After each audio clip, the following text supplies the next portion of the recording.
Welcome to another episode of Anger and Anger Management.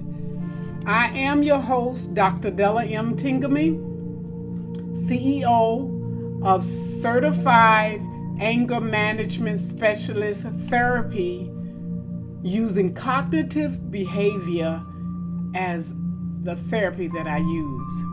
And we're going to talk tonight about something that's near and dear to a lot of people. I was just going to say women, but men too. Women, they say our hair is our glory. We love our hair. So it doesn't make any difference whether we wear it short or long. However, we wear it as long as we got it, we like it.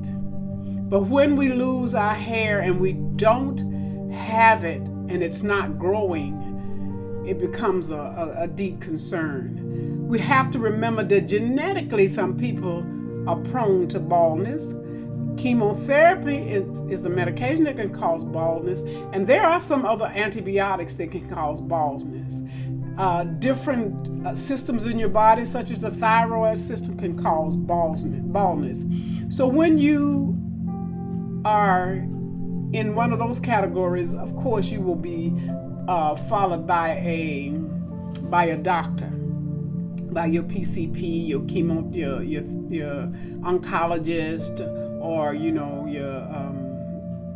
hematologist, whatever that you need in order to keep it in check and keep it under control. One thing that I say as a culture, and I'm a culture, I am a beautiful black woman, but anyway, we have a tendency to think that if my hands hurt, I can go to the doctor. If my feet swell, I can go to the doctor. If my knees are cricking and cracking and swelling, I can go to the doctor.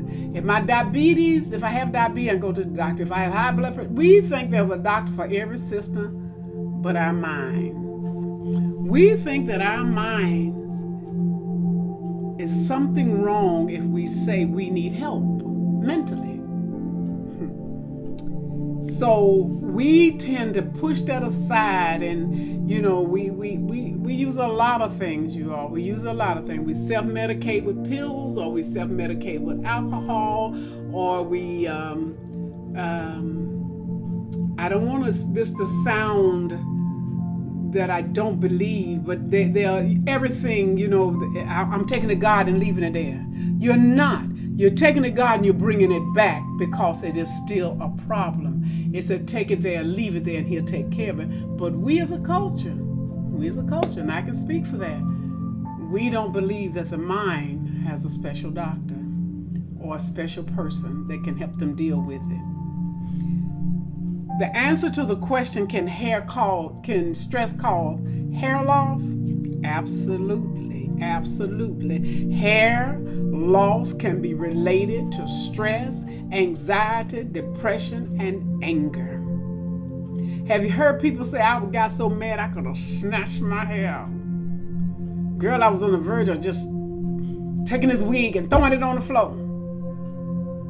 I was just that mad. I just wanted to, And then there are people who have a disease or a condition that's called Telogen, uh-FLOO-vee-um. And that's when the hair actually gets tired. It's tired of being in that stress mode, like your hair stand on end and they never relax. And so they become so tired of trying to help you, they just relax. And when you lay there and don't move and you're not taking in any nourishment, it falls out. Let me put it another way. If you were on the bed and you stayed on the bed all day, all night, you didn't get up and drink no water, you didn't go to the bathroom, you just laid there. And in about 3 days you decide you're going to get up out of the bed, you'd be very, very weak, very tired, and malnourished and dehydrated because you didn't take care of yourself. That's the same way it is with our hair.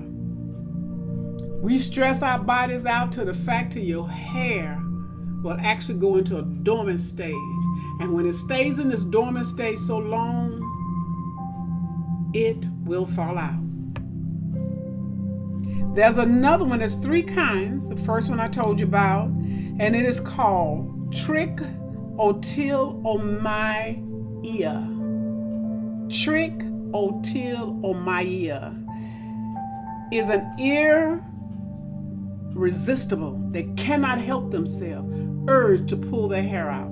They just pull and twist, twist and pull and twist. And then when they get through with these bald spots, they try to put it in a spot so people can't see it. Then they start on their eyebrows, just pulling them and plucking them, pulling and plucking. Because they are trying to deal with anxiety, stress, depression, and anger. They're lonely. They have a lot of tension, and they haven't found how to deal with it. The third one that we most often see is alopecia. And like I said, there's a variety of reasons why people are bald. And my son says, "It's your fault, Mom." I said, "Yeah, you're right, because if baldness is on the mom's side, usually the boys go bald. And sometimes the girls. It's like if diabetes is on the mother's side, the children more than likely will get diabetes. If it's on the father's side, it will skip children and get, and you know, if it's one child, maybe that one won't get it, but one of his children may get it. And that's because of the pattern or the genetic factor behind it. When you have severe stress and your body immune system comes under attack, so do your hair follicles. Have you ever pulled out a hair and there's a little white bulb right on the end of it? That's the hair follicle. You have pulled out the very root of the hair. The very root. And that will cause hair loss. Stress and hair loss don't have to be permanent. They don't have to be permanent. If you get your stress under control, your hair will probably start growing back. Hair loss caused by stress is usually only temporary. If you've lost hair as a result of stress or anxiety, there's every chance it will grow back once you reduce the stress level. Once you reduce your stress level. Improving your general health and well-being. Simple. You say, well, how can you do this? First, you have to do like an alcoholic. You have to confess, I have stress. I have stress that's out of control. Dr. Tingerman told me I am the boss of my own anger, but I am out of control. I am stressed. I'm living with the stress. I'm eating with the stress. I'm sleeping with the stress. I'm getting up and I'm still stressful. It's so out of control. That's the first thing you have to do, is acknowledge that you have stress. Next thing you need to do is determine what is causing the stress. Sometimes, as much as you may not want to, you may have to make a career change. Because the stress on the job is causing you to lose your hair and mess up your relationship. Sometimes you have to. Normally, if it's stress related, the hair will come back in maybe 3 months. It may not be long and pretty. It ain't gonna probably shoot out overnight, but you'll see a little peach fuzz, and the hair will, you start nourishing the hair and doing what you're supposed to, and the hair will come back. There are 4 potential ways that you can learn to cope with stress. You hear the music in the background, and it's playing so melodically, so soft, so comfortable, so calming. One of the things you can do is so easy. Inhale. Exhale. Inhale. Exhale. You can just begin to do that and just Practice that technique of inhaling and exhaling. And after about 4 good inhales and exhales, you'll find that your belly muscles will begin to relax. And I often tell people, stress, when you get it under control, it's in your heart. And I don't want to say it's the soul, but your heart is your soul.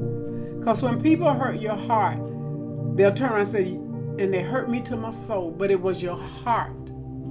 And once you get that stress in your heart under control and you learn some techniques, you are now the boss of your own anger. One of the things we need to do is get regular exercise. And you say, what can I do? You can put a chair, a dining room chair, or a sitting chair, a lounge chair, and just turn backwards and push up and down on it. You ain't got to go all the way down. Increase your heart rate. Walk to the mailbox, if the mailbox is at the curb. Walk to the corner where the stop sign is. Walk to where the pool is. Walk somewhere and walk back. Each day, increase about 10 steps, and you'll find yourself a half a mile and then a mile away, and you have to walk back. Number 3, I love this one. I love this one a lot. Surround yourself with positive people. They think positive. I have my hairstylist, if I say something, she says, we're not going to speak that into the atmosphere. I'll say something next, she'll say, we don't speak negative things into the atmosphere, because so you speak it, yet you be. I had a man to say to me one day, I'd go for my colonoscopy. I like the way they put me to sleep. Within 24 hours, he was on life support, and he was on the very medicine he said he loved to have. When it came to, he didn't know where he was. So we don't speak things into. You want to start speaking positive. You want positive people around you. You want people that are doing things. Remember this. I cannot fulfill your dreams.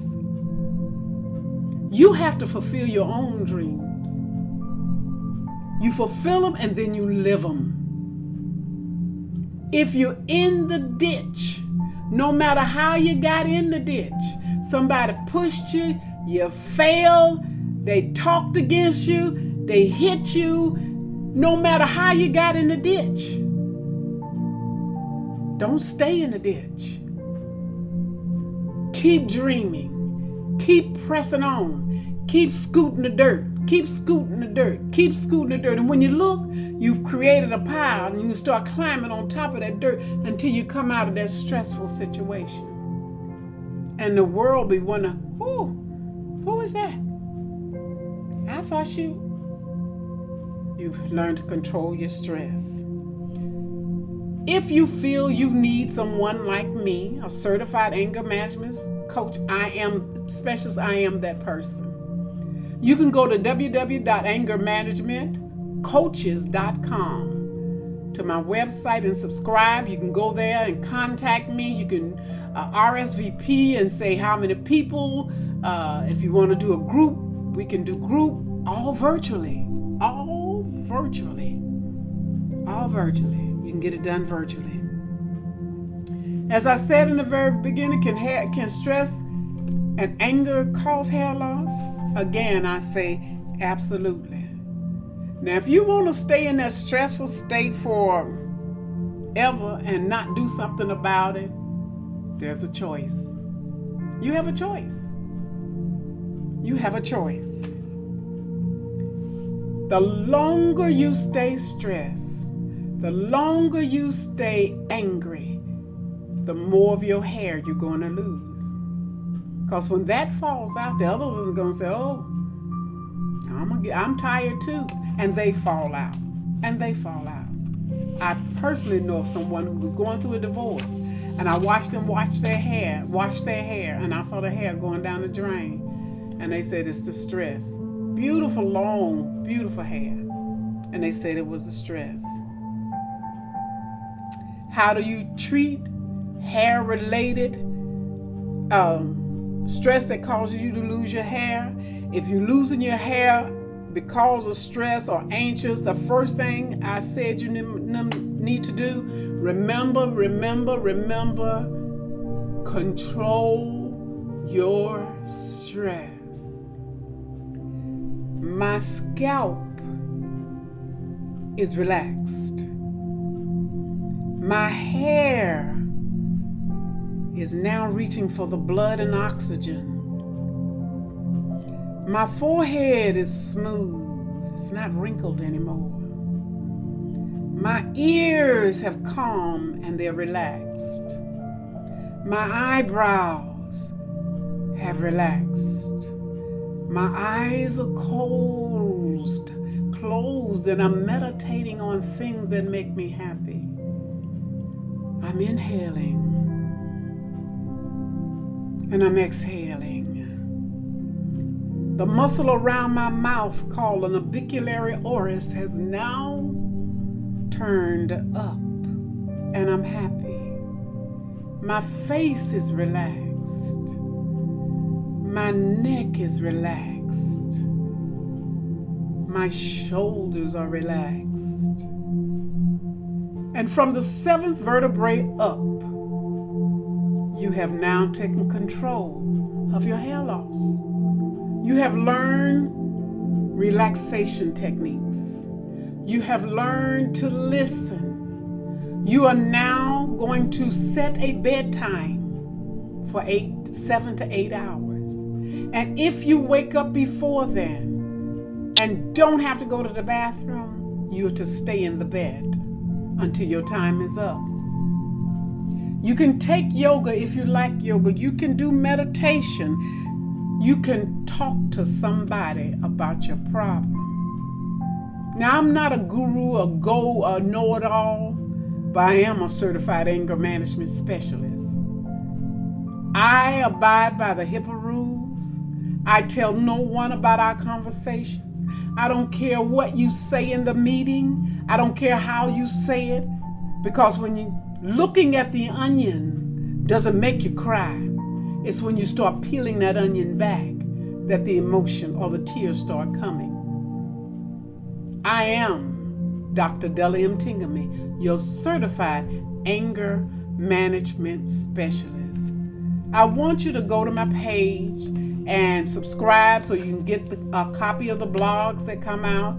Go to my YouTube. If you're viewing this on YouTube, you know I'm here on YouTube. You can go to Facebook and find Della M. Tingamy, the anger management page. You can also go to Twitter, Dr. Tingamy, or Dr. T, and it'll pop up. And I'll post things there about anger management. You can also find me on Instagram, IG, as the young people say. You can find me there, and also you'll see this video on Tumblr. And Tumblr is a app nobody hardly uses, but I like Tumblr. And when you post so many there, they even give you credit for posting. I want you to understand that you are the boss of your anger. Until next time, peace.